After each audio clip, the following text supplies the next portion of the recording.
Assalamualaikum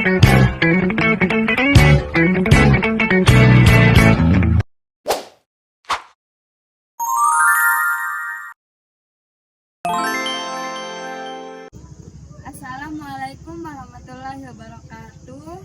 Perkenalkan, nama saya Noviana Lestari dari kelas 3F, jurusan Pendidikan Agama Islam, mata kuliah Sejarah Islam Indonesia.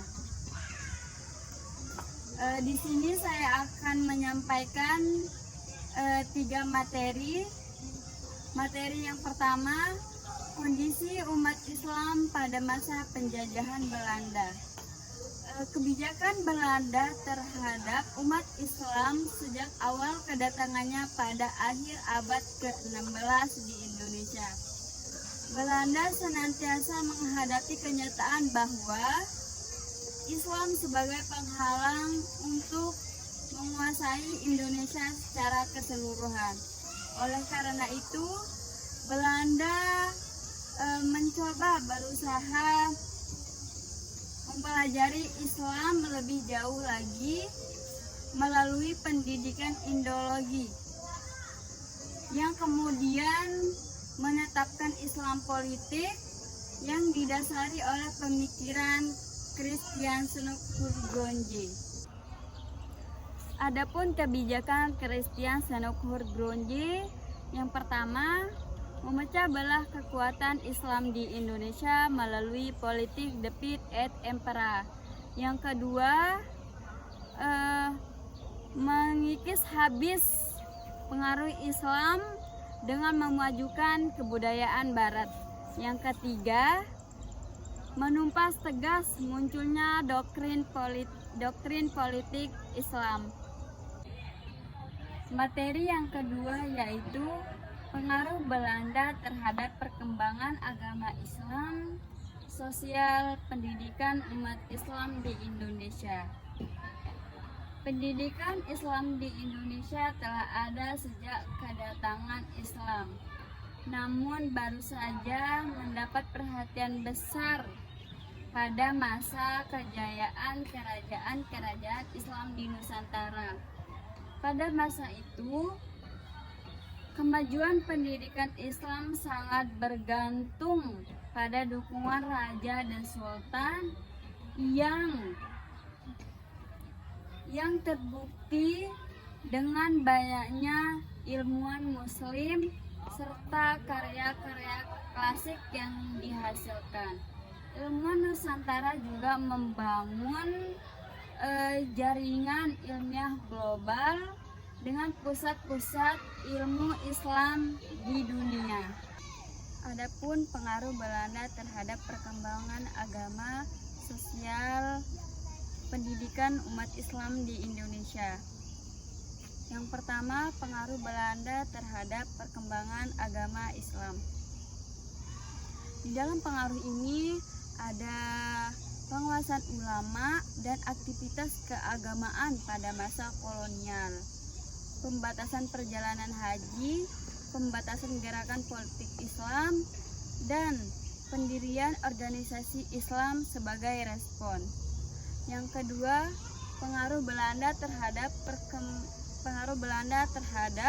struktur sosial umat Islam.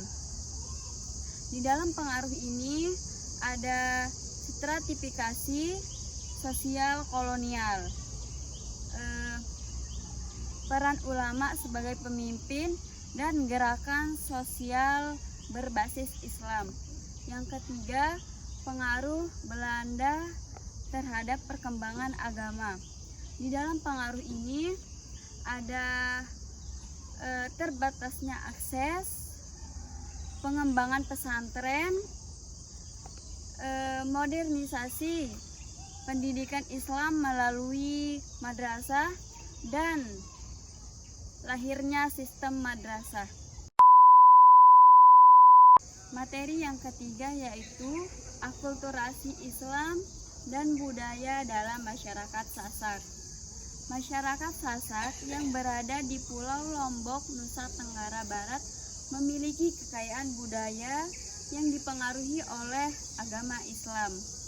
Islam masuk ke Lombok melalui proses panjang, melibatkan peran pedagang, ulama, dan pengaruh kerajaan. Dalam perkembangannya, Islam mengalami akulturasi dengan budaya lokal, menciptakan tradisi keagamaan yang unik di masyarakat Sasak. Proses ini menunjukkan bagaimana nilai-nilai Islam diserap oleh budaya lokal ke dalam budaya lokal tanpa menghilangkan identitas budaya asli. Bentuk akulturasi Islam dan budaya Sasak.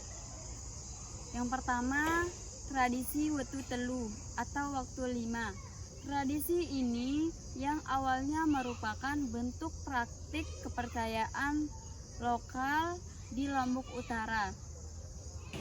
Tradisi ini juga memadukan ajaran Islam dengan praktik kepercayaan lokal seperti penghormatan leluhur dan siklus pertanian. Yang kedua, ritual adat. Dalam ritual adat ini ada perayaan Lebaran Topat dan ritual nyongkolan. Perayaan Lebaran Topat merupakan perayaan 7 hari setelah Idul Fitri, di mana masyarakat Sasak mengunjungi makam leluhur dan menikmati makanan khas seperti ketupat. Ritual nyongkolan. Ritual nyongkolan merupakan di mana 2 orang baru selesai menikah mengunjungi atau berkunjung ke rumah perempuan bersama keluarga serta diiringi dengan alat musik tradisional Sasak. Yang ketiga, arsitektur masjid. Masjid kuno Bayan Bele menjadi simbol akulturasi Islam dan budaya Sasak. Masjid ini dibangun dengan bahan lokal seperti kayu dan bambu serta mempertahankan elemen tradisional Sasak. Yang keempat, kesenian tradisional. Di dalam kesenian tradisional ini ada gendang bele dan wayang Sasak. Mungkin cukup untuk video kali ini, kurang dan lebihnya mohon maaf. Terima kasih. Assalamualaikum warahmatullahi wabarakatuh.